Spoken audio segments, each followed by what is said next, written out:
Hello and welcome to this Foster Care Institute online training webinar. Trauma and Anxiety Part 1, Understanding what Trauma Informed Means. I'm your host, Dr. John DeGarmo, founder and director of the Foster Care Institute. I'm an author of several foster care books, international speaker and trainer, and a foster parent myself to over 60 plus children. Indeed, through the years, my wife and I have had many children come through our home who have suffered from a great deal of trauma and anxiety, and we have learned firsthand what it is like parenting children and youth who have experienced trauma. This is the first of a two-part webinar series. Our goal during this first part is to increase your awareness of what trauma-informed is for those who work with youth in foster care, for those who are staff members, for those who are social workers, for those who work day to day with youth in the foster care system.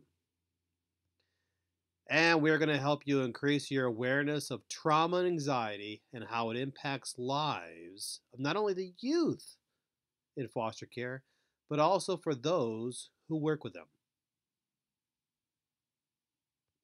We hear a lot about trauma-informed. We hear the phrase and term trauma-informed. But what does trauma-informed mean? What does it mean? Well, a trauma-informed caretaker, one who cares for youth in foster care, one who works with youth in foster care. A trauma-informed caretaker is one that has an understanding of what trauma is and appreciates that not every event has to be disastrous for it to be traumatic to the child or to the individual. A trauma-informed staff member or caretaker is one that recognizes that symptoms of trauma can be triggered after a stressful experience has occurred, one which causes lasting, perhaps lifelong effects that are emotional, effects that are physical, effects that are psychological. A trauma-informed caretaker is one that understands that each teen experiences trauma differently.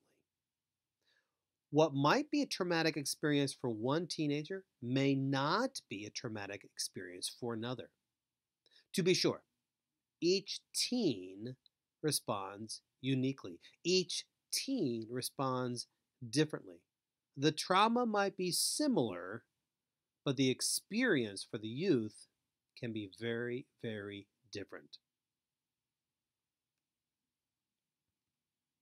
A trauma-informed caretaker is one that understands that it may take a very long time for a traumatic experience to even be recognized or revealed. It may take months. It may take years for the trauma to appear on the surface, for you to recognize that the teen that you're working with, the teen that you're caring for, has experienced trauma. Trauma-informed caretakers are those that appreciate that post-traumatic stress can affect other matters. It can affect social behavior. It can affect school performance, emotional outbursts, and even isolation. But there's more.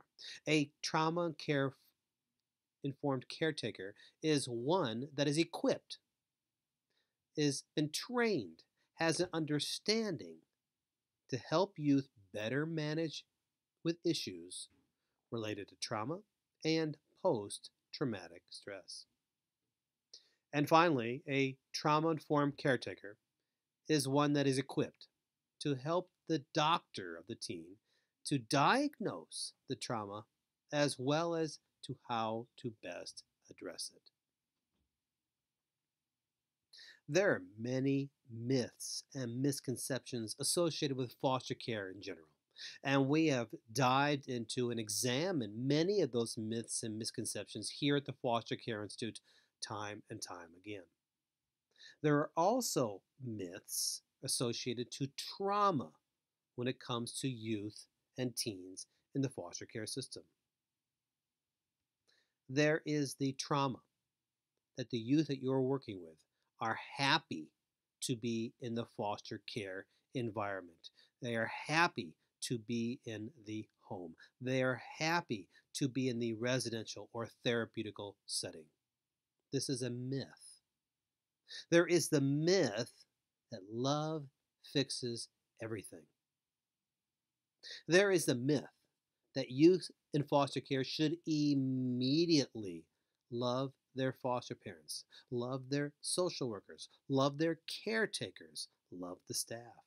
And they should be grateful immediately for being rescued by their caretakers. There is the myth that if you don't talk about the problem, if you don't talk about the trauma, if the youth does not talk about their anxiety or the trauma or the experience they face, that the problem will simply go away in time. To be sure, this is a myth. And finally, there is the myth that youth in the foster care system should not feel any love at all towards their abusive parents and towards their family. These are myths. These are misconceptions that many believe to be true. Now, on any given day, there are roughly 450,000 children and youth in the foster care system here in the United States. According to a study by the Casey Family Programs in 2011, about 48% of children or youth in foster care have emotional or behavioral problems. 63% are victims of neglect. The truth is this: all children and youth in foster care have experienced some sort of trauma or anxiety. It is a traumatic experience. It is a time of anxiety being removed from the home of the birth parents, whether it's due to abuse or neglect or abandonment, and placed into a foster care setting, a foster care environment, a group or residential home, if you will. It is a time of anxiety.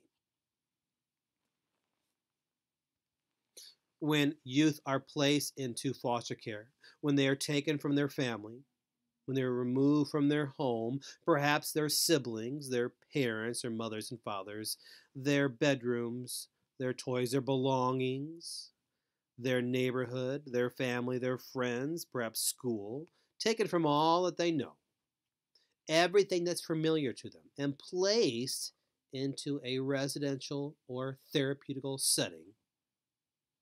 It is a time of anxiety. It is a time of uncertainty. Many teens will ask, why am I here? What did I do wrong? What did my family do wrong? How long will I be here? Who are these people that are caring for me and telling me what to do? Why are there so many rules?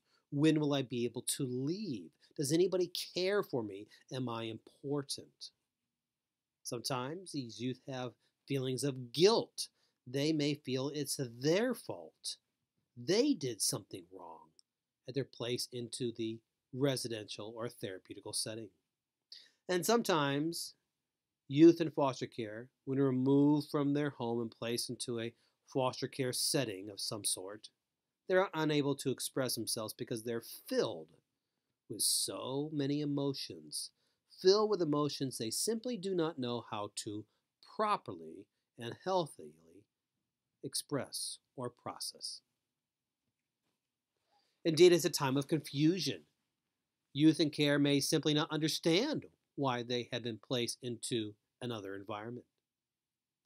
There may be a great deal of confusion. They may see it as an illogical or, quite simply, an irrational move. They may blame themselves.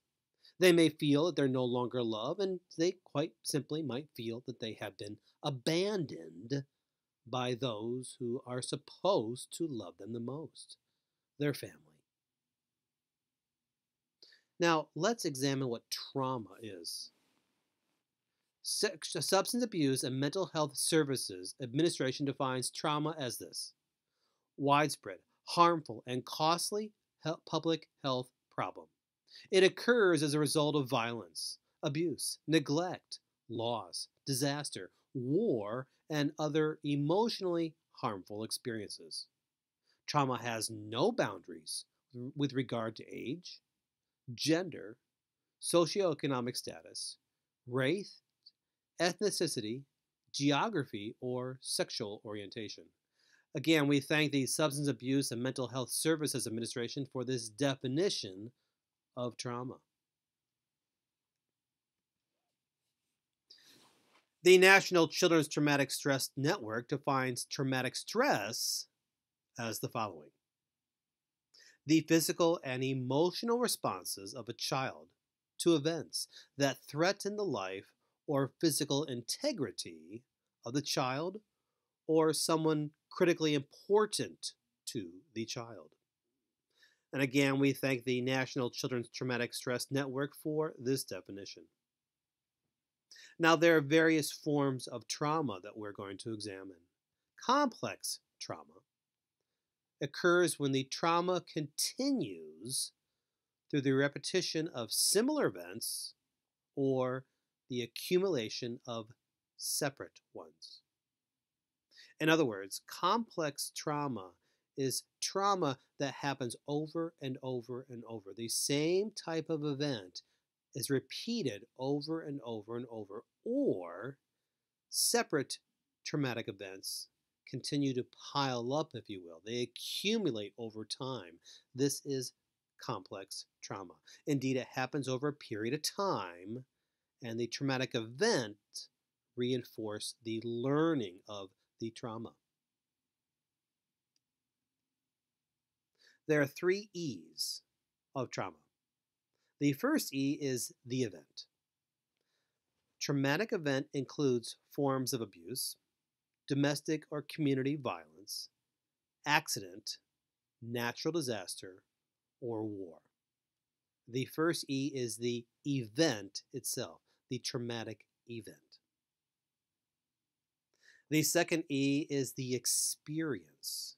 Now, the experience is difficult to measure because the experience relates to how someone reacted to a traumatic event. The experience may differ from one person to the next. It may differ between cultures or genders. It may differ from one age group to the next. And finally, the third E is the effect. The reactions a person has to the traumatic event is the effect. This experience can change. This experience may alter the person's well-being, as well as their behavior both now and their behavior in the future. And the effect of the trauma can have long-term impact on the development of the youth and teen now and going forward. So, why trauma-informed parenting? We hear a lot about trauma-informed parenting. And if you are a caretaker, if you are a staff member, trauma-informed parenting is part of your day-to-day lifestyle, if you will, part of your day-to-day skills that you need as you parent, if you will, or help to guide and serve as a caretaker for youth in crisis, for youth in foster care. We will refer to this as trauma-informed parenting. Whether you are a caretaker, a staff member, or a parent itself, again, we're going to refer to this as trauma-informed parenting. Now, so why do we have trauma-informed parenting, trauma-informed caretaking? Well, the trauma invades all parts of the life of the child and the youth that you're working with and is very, very pervasive. It means it will invade all of their life. Trauma can be lifelong, not just now, but can last the rest of the teen's life. As you may know, trauma shapes lives, and trauma runs deep. Trauma is different for each person. It is diverse and unique because the person, the teen, the youth, if you will, experiences trauma differently. Now, trauma can be one that is self perpetuating, and it can become cyclical, which means it repeats itself over and over and over.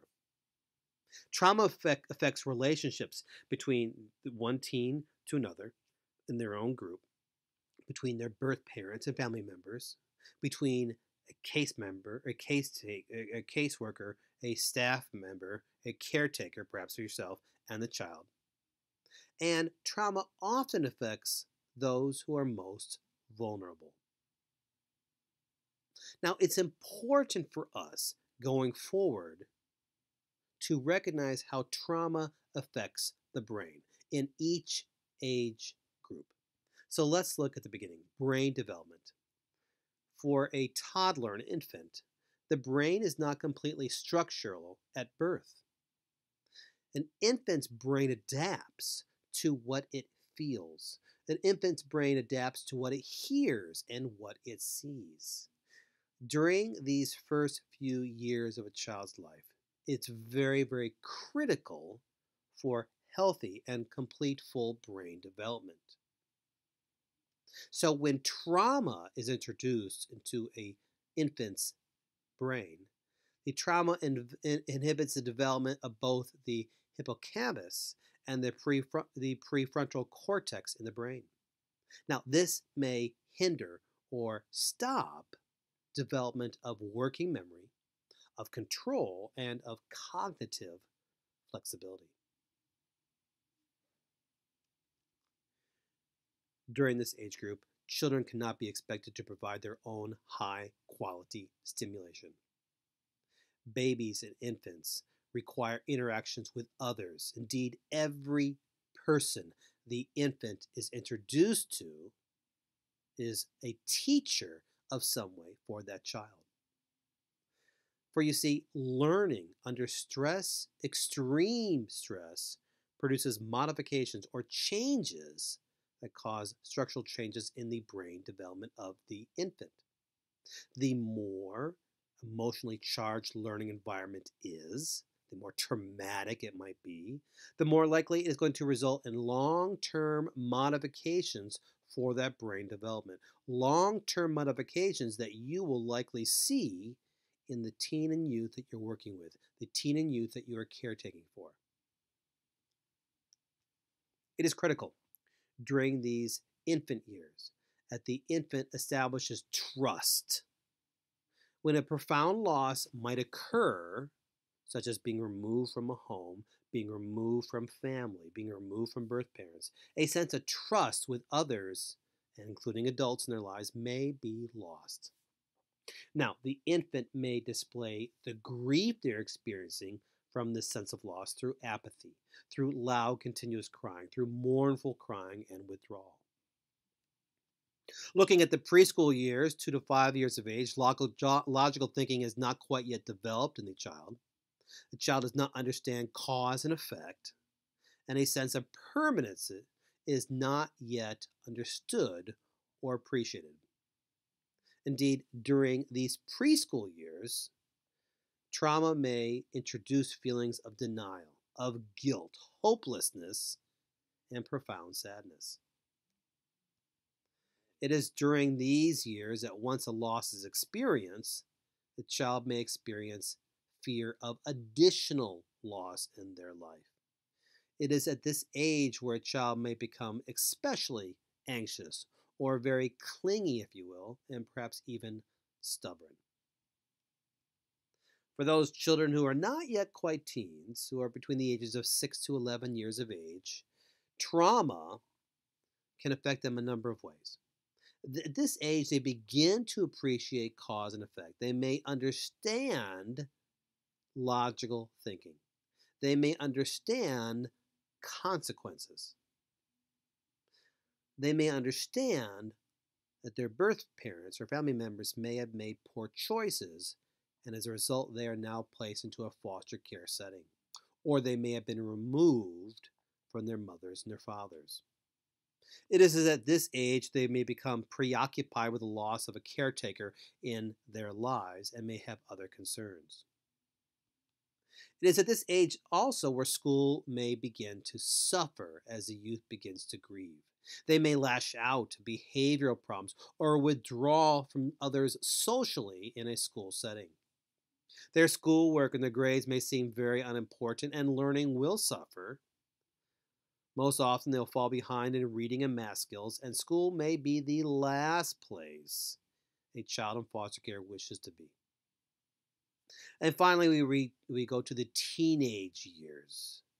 The teenage years, the years that you are caring for. We've seen how trauma affects the brain development up until this group. It is at this age group that teens begin to grieve like an adult. They may begin to experience the stages of grief that Kubler-Ross came up with in 1969. And for much more on that, check out the Foster Care Institute training webinar on loss and grief for teenagers. Now, it's important to recognize this, and we say this over and over again here at the Foster Care Institute. Youth who suffer from trauma are doing the very, very best they can. The youth that you are working with today, the youth that you are caring for, the youth that you are known as a caretaker for, the youth that you have developed relationships with, quite simply, they're doing the best they can. So, what might be a traumatic experience? Well, the prolonged separation from the youth to his family, death of a family member, various forms of abuse the teen may have experienced, witness of abuse to others. Many teens come to a residential or therapeutical home setting because they were homeless. Other traumatic experiences may include drugs and alcohol in the family, neglect, perhaps they were abandoned, or maybe some of their family members are imprisoned currently or in the past. Every time a teen moves from one home to the next, multiple displacements or placement disruptions, they will suffer emotionally, socially, and psychologically. Their mental health is threatened with multiple disruptions, meaning they've been removed from one home to the next, to the next, to the next, multiple times. Youth in foster care are generally 18 months behind academically and struggle with reading and math skills. Indeed, their academic performances are lower than traditional students. So, what might some of these symptoms look like for the youth that you are working with, the youth that you're caring for, who are suffering from trauma and anxiety? What might those symptoms look like? Well, for those youth who are suffering from trauma and are experiencing anxiety, they may have trouble concentrating. They may have trouble sleeping. There may be issues of anger or rage. Perhaps the teens that you are working with experience paranoia. They may act out or have other anger management behavior issues. They may seem to be regressing in maturity. Perhaps the teens you are working with are bedwetters. This could be a symptom of trauma. Clinging to you could be a symptom as well.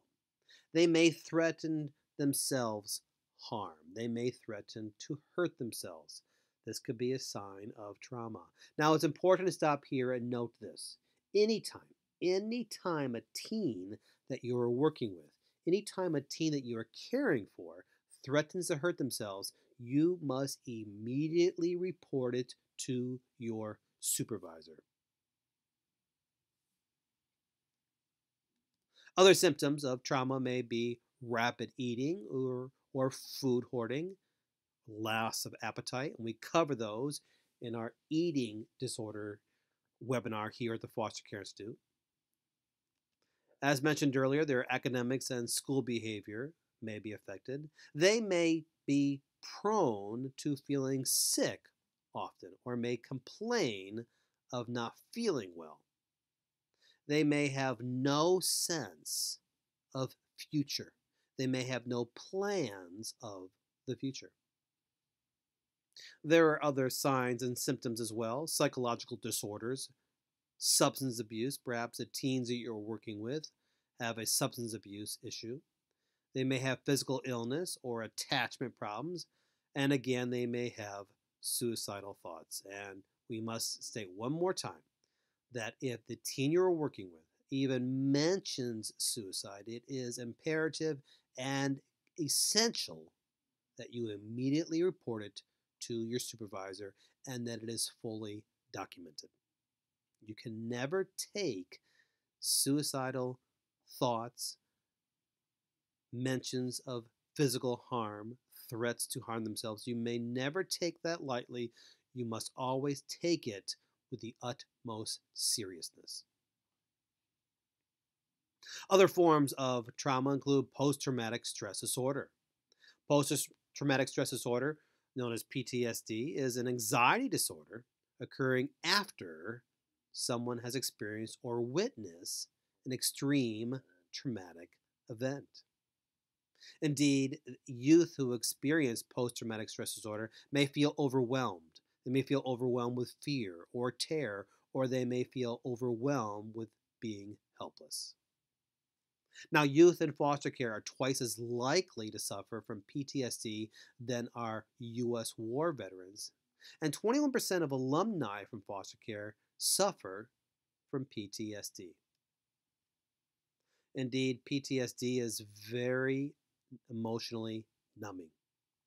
Those who suffer from PTSD are often non-responsive emotionally. They may experience flashbacks or re-experience the trauma that they once felt or experienced. And they may be hyper-aroused, irritable, on guard, disorganized. Those who experience trauma may have disturbing memories or recurring dreams. They may have strong psychological distress over incidences or experiences that appear to be similar to the traumatic event that they may have experienced earlier in their life. And they may struggle with the anniversary of a traumatic event. For example, perhaps they experienced trauma on their birthday. Each birthday, they might relive that traumatic experience. Those who suffer from trauma may try to avoid any type of thought or feeling associated with a traumatic event in their life. They might try to avoid activities or people or places that might bring back memories of that event. They may try to avoid activities or may have loss of interest in activities that you have at your residential or therapeutical setting. They may be detached or estranged from others. They may have quite simply a lack of loving feelings towards you, towards their fellow teens, towards their birth parents, towards anybody in general, and they, as mentioned earlier, may have no sense of future. Separation anxiety is a form of trauma.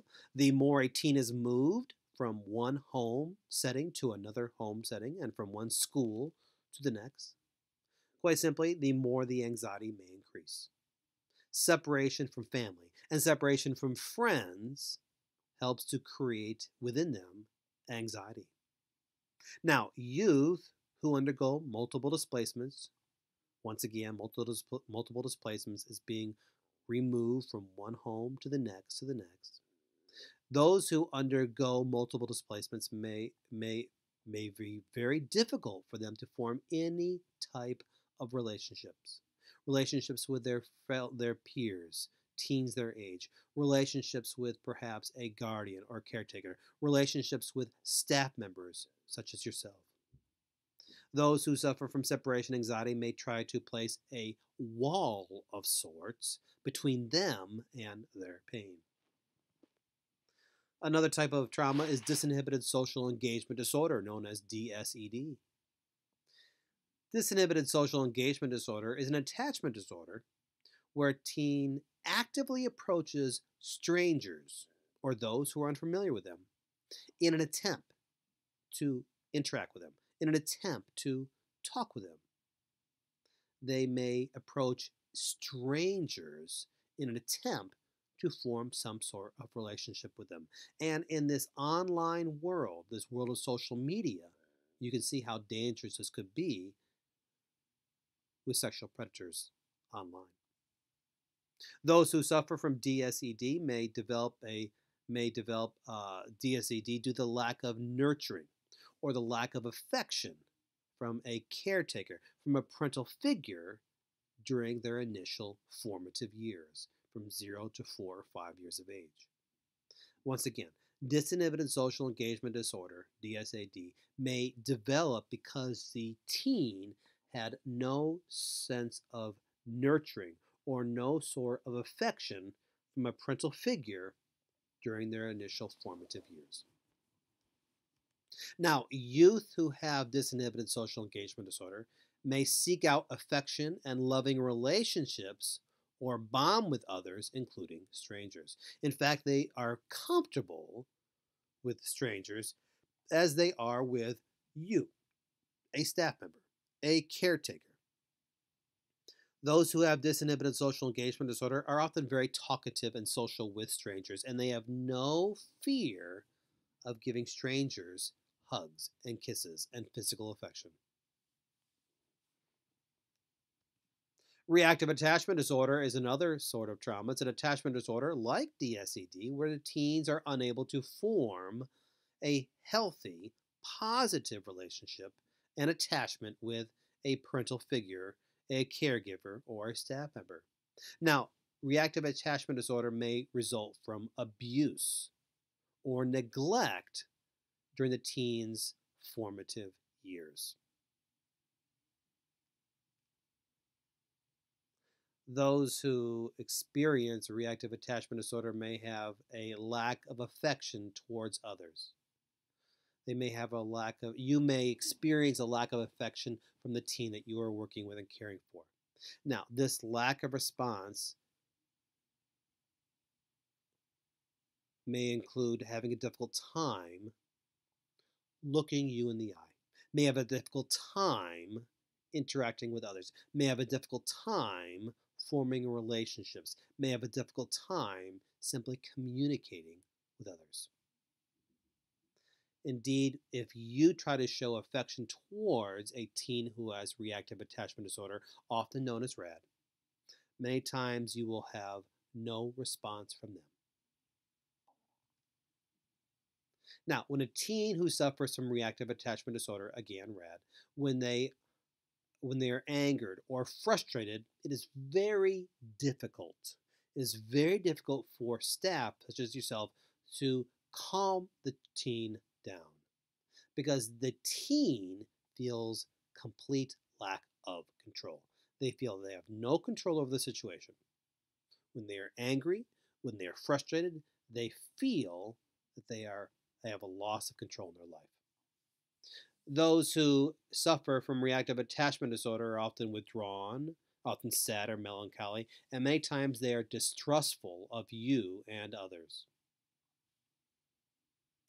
There are other forms of trauma and disorders, including depression, adjustment disorder, attention deficit hyperactivity disorder, known as ADHD, acute stress disorder, obsessive compulsive disorder, and eating disorders. And we include and cover many of those here at the Foster Care Institute on several of our webinars. It's important to recognize that how each child, how each teenager reacts to their trauma and their anxiety is different. Remember the 3 E's: the experience, the effect, the event. How the teen responds to their trauma and their anxiety is most likely going to be different from others their age. And their reactions may result from their age or the developmental stage. It may result from the relationships in their lives, or perhaps they were witnesses or are victims of abuse themselves. Their reactions might depend upon their past trauma and traumatic experiences. It may depend upon post trauma and challenges in their life. Perhaps their reactions are based upon the lack of help or the lack of support in their life, and their reactions may be based upon the support systems currently that they have from staff members and caregivers in their life. Now, as we mentioned earlier, this is part one. I encourage you to watch part two, where we examine how you can help teens who are suffering from trauma and anxiety, how you can be best equipped to help those teens who are struggling with the trauma that's overwhelming them. The Little Book of Foster Care Wisdom, 365 Days of Encouragement and Inspiration for Foster Caregivers, is a great book if you're looking for some daily tips, daily inspiration, and daily motivation as a foster caregiver and as a staff member and caregiver. And we have many books here at the Foster Care Institute. I'm sure there's a book available right now that best suits your needs. For much more on this topic and more on foster care related issues, check out the Foster Care Institute at drjohndegarmofostercare.com. Follow me at Dr. John DeGarmo Foster Care Institute, as well as at Twitter, Dr. John DeGarmo. And if you have any questions about this webinar or other issues that I can help you with, please feel free to contact me anytime at drjohndegarmo@gmail.com via email. My friend, I want to thank you for watching this webinar. It's important as we care for teens and youth in foster care, teens and youth who are suffering from trauma and anxiety. It is important for us to recognize why a child might be suffering from trauma, what the symptoms might look like, how it affects their brain development, and the various forms of trauma. If we truly wish to help them, if we truly wish to help them overcome their trauma, it's important that we recognize the signs, the symptoms, and how it developed. Again, make sure you check out part two here at the Foster Care Institute. Finally, thank you for caring for teens and youth in foster care. I recognize how tough and challenging and sometimes exhausting the job can be. But I also know this. There's no doubt in my mind that you are making a tremendous difference in a teen's life. You are changing the world for a child in foster care, for a youth filled with trauma and anxiety. You are changing a world of a teen who needs help. For the Foster Care Institute, I'm Dr. John DeGarmo.